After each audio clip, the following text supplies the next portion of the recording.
వాడుతూ ఆడవేసుకునే భాగ్యాన్ని వారికి దయచేయమని ప్రార్థిస్తున్నాం. దయగల తండ్రి, మా యొక్క పొదల గ్రామాన్ని మీరు ఆశీర్వదించండి. మా గ్రామంలో ప్రతి కుటుంబాన్ని మీరు దీవించండి. ప్రభావ మేమందరం కూడా సంతోషంగా ఆనందంగా ఆయన ఆరోగ్యంతో జీవించడం అందరికీ దయచేయమని, మా కుటుంబాలను శాంతిని సమాధానం సమృద్ధిగా దయచేయమని ప్రార్థిస్తున్నాం. మా యొక్క సంఘాన్ని మీరు ఆశీర్వదించండి. ప్రభావితమైన ఒక సంఘంగా నీ సాక్షులుగా నీ బిడ్డలుగా ప్రభావిత మహిమపరిచే వారిగా ప్రకటించే వారిగా అందరికి కావాల్సినటువంటి ఆత్మీయతలు దయచేయండి. ఐక్యతలు కలిగి ప్రభావ ఒకే విశ్వాసాలు ప్రకటించే విశ్వాసాలుగా అందరినీ ప్రకటించండి. మా తల్లి మహిమ ద్వారా ఆనాడు మరి జలాచరైనటువంటి అపోస్తులందరికీ చేర్చి వారు కలిసి ప్రార్థించే విధంగా చేసి తల్లి ఏదో పవిత్ర ఆత్మీయులుగా వారికి సహాయపడ్డావు తల్లి.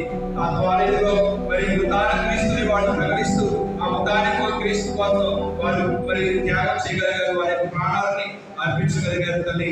ఈ రోజున మేమందరూ కూడా మరి జ్ఞానస్థానం పొందినటువంటి క్రైస్తవులుగా ఉన్నటువంటి మేము నీ కుమారుని సాక్షులుగా జీవించడానికి ఆలో అసమాధానాన్ని కూడా తొలగించి ఆ మరి అందరికీ ఐక్యతను అనుగ్రహిస్తూ మేము కూడా పవిత్ర ఆత్మ వరాలను పొందుకొని నీ కుమారునికి సాక్షులుగా ఇవ్వగలిగి కృపను మా అందరికీ దయచేసేలాగున నీ కుమారుని చేత మా కోసం ప్రార్థించమని ఈ యొక్క భావాలన్నింటినీ మా ప్రభువైన క్రీస్తు ద్వారా వేడుకుంటున్నాము తండ్రి.